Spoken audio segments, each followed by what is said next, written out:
নমস্কাৰ, মই সুপ্ৰভাত। পোন প্ৰথমবাৰৰ বাবে আপোনালোকৰ মাজলৈ লৈ আহিছোঁ এক ভৌতিক কাহিনী, দ্য ৰেড আই। এই কাহিনীৰ প্ৰধান চৰিত্ৰত শম্ভু মানে মই, হোটেল মেনেজাৰ আৰু অঞ্জন শৰ্মা। মেনেজাৰৰ ভূমিকাত অভিনৱ আৰু অঞ্জন শৰ্মাৰ ভূমিকাত হিৰু কাশ্যপ। আৰম্ভ হ'ব গৈ আছে দ্য ৰেড আই।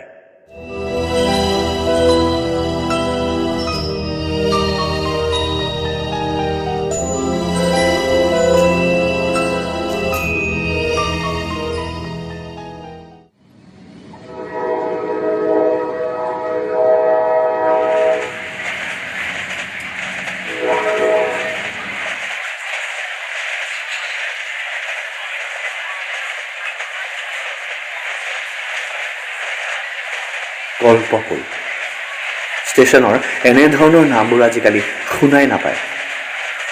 সাধাৰণতে ট্ৰেইনৰ ওলোটা চিটত বহিলে কেতিয়াও টোপনি নাহে। এইবাৰো একে। চাওঁচোন ট্ৰেইনৰ খিৰিকীৰ বাহিৰৰ দুনীয়াখন কেনেকুৱা লাগিছে।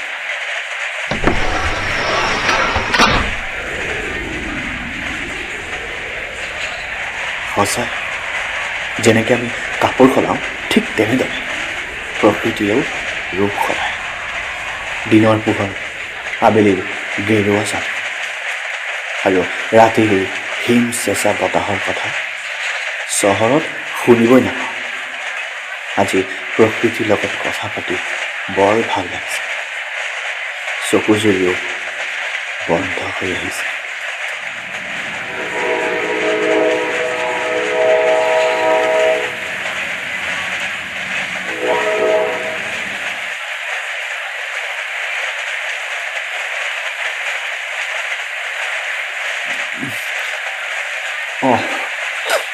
বৰষুণ আহিছোঁ।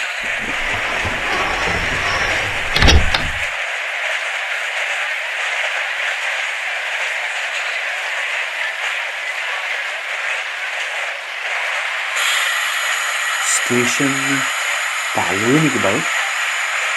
দাদা, অ' দাদা, এই কল্পপুৰ ষ্টেচন এইটোৱে নেকি? এই লাগে এই কল্পপুৰ ষ্টেচন নাজানো যা। কি মুখ্য মানুহে এই বাৰিষাৰ দিনত ট্ৰেইনত জাৰ্ণি কৰি অচিনাকি গাঁৱলৈ গৈ আছে প্ৰজেক্টৰ কামত। গম পাবা পাছত নিজেই নিজক কৰি ইয়াতে নামিছা নেকি? ইয়াতে নামিছা। ট্ৰেইনৰ পৰা নামোতেই ভৰি পৰিল পানীত। আৰম্ভণিয়ে বেয়া, কিন্তু এটা বস্তু লক্ষ্য কৰি বৰ আচৰিত লাগিল। গোটেই ষ্টেচনত এজন মানুহো নাই, লাইট এডালো নাই, মাথো টিকেট কাউণ্টাৰতহে লাইট জ্বলি আছে। ইমান দূৰত ট্ৰেইন ৰখাইছে যে চাইনবোৰ্ডখনো দেখা নাই পোৱা। চা, মোবাইলতো চাৰ্জ নাই। এতিয়া ক'ত যাওঁ, কি কৰোঁ ভাবোঁতেই দেখা পালোঁ ৰাস্তাৰ সিটো পাৰত চাহৰ দোকান এখন খোলা আছে। দোকানৰ এটা পাৰ্টহে খোলা আছে।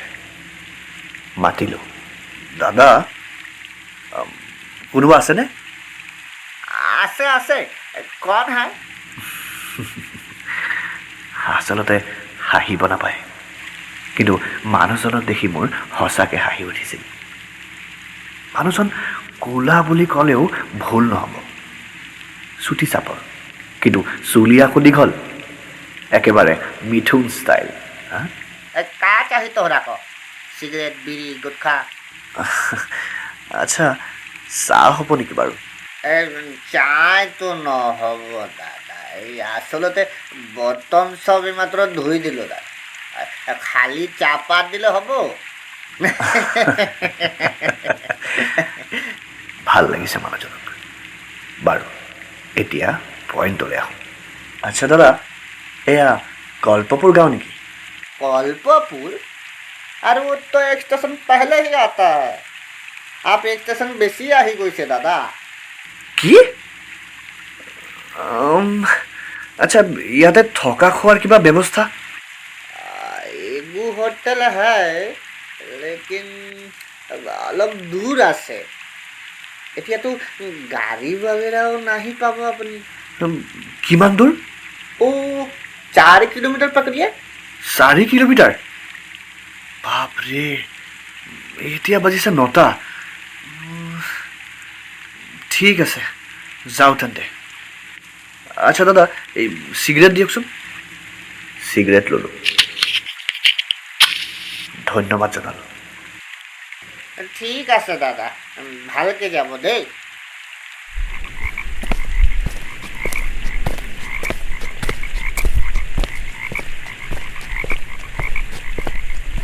এফালে মোৰ ভৰিৰ শব্দ আৰু আনফালে গছ গছনি মৃদু কোলাহল বতাহ বৰষুণে যেন এন্ধাৰ ৰাতিৰ গভীৰতা আৰু বেছি গভীৰ কৰি তুলিছে চিগাৰেটৰ ক্ষীণ পোহৰো ভাল পোৱা নাই এই নিস্তব্ধ ৰাতিয়ে বৰষুণৰ টোপালেৰে মোৰ হাতত থকা চিগাৰেটৰ জুই নুমাই দিব খুজিছে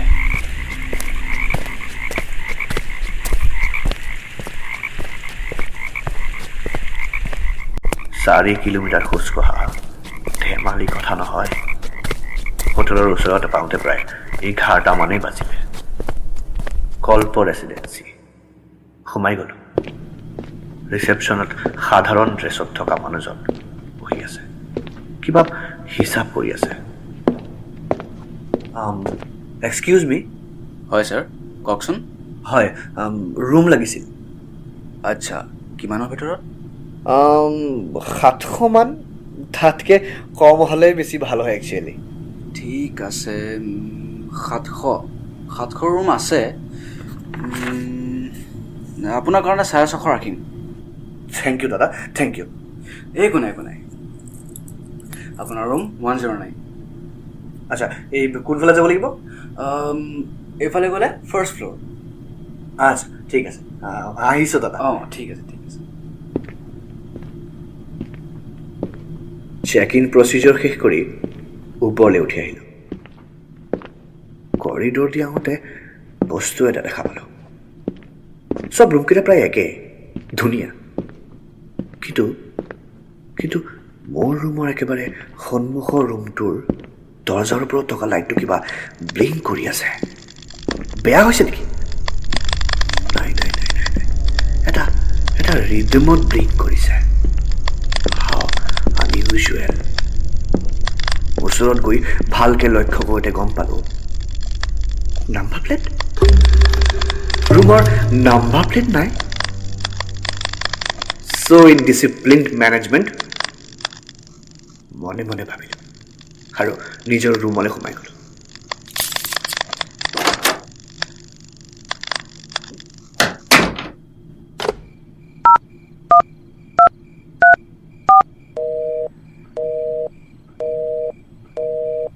হেল্ল' ছাৰ কওকচোন হয় দাদা এই ভেজ থালি আৰু পানী বটল দুটা দি দিব হা অ'কে ছাৰ আচ্ছা ছাৰ আপোনাক কথা এটা ক'বলগীয়া আছে হয় কি কথা আপোনাৰ ৰুমৰ ঠিক সন্মুখত যোনটো ৰুম আছে তাৰ য়েছ আচ্ছা কেনেকুৱা ধৰণৰ মেনেজমেণ্ট আপোনালোকৰ ৰুমৰ বাল্ব কিবা হৈ আছে ৰুমত নাম্বাৰ প্লেট নাই মই ঠিক বুজি পোৱা নাই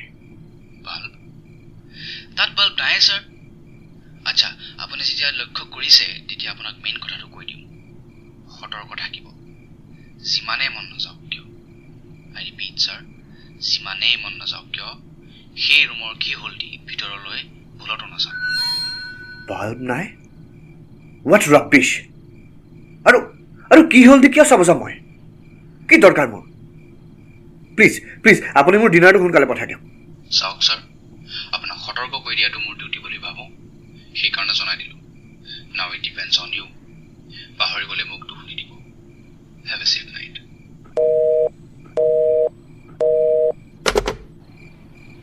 কেনেকুৱা ধৰণৰ বিৰক্তিকৰ কথা মই বুজিবলৈ টান পাইছোঁ বাৰু 15 মিনিট পিছত বেলবয়ে ডিনাৰ দি গ'ল খাই উঠি বিচনাত বাগৰিলোঁ ভৰি দুখন বৰ বিষাইছে ইমান কষ্ট হ'ব বুলি ভবা নাছিলোঁ কিন্তু ইমান ৰাতি অচিনাকি জেগাত থাকিবলৈ যে পাইছোঁ সেয়াই বহুত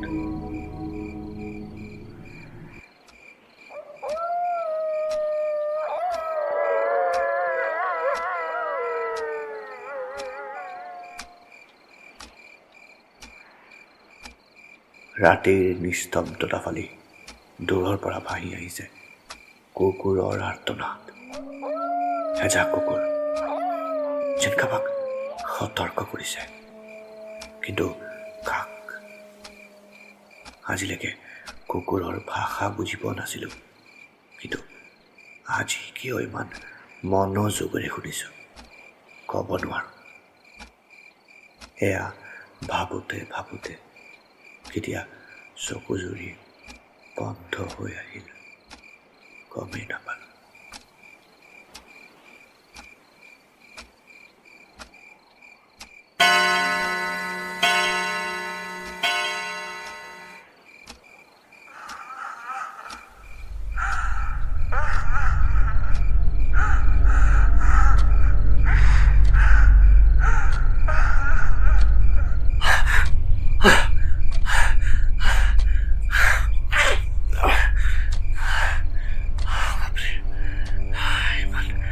ইমান বেয়া সপোন দিছোঁ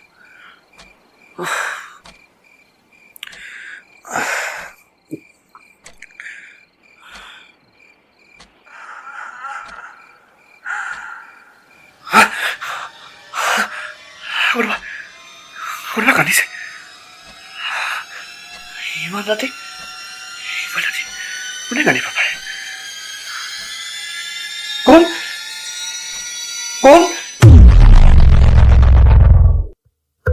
আপোনালোকে শুনি আছিলে এছামিজ থ্ৰিল ষ্টেচনৰ দ্য ৰেড আইৰ প্ৰথম খণ্ড আশা কৰোঁ আপোনালোকে ভাল পাইছে যদি ভাল পাইছে তেতিয়া দ্বিতীয় খণ্ড শুনিবলৈ পাহৰি নাযাব তেতিয়ালৈকে জয় আই হওক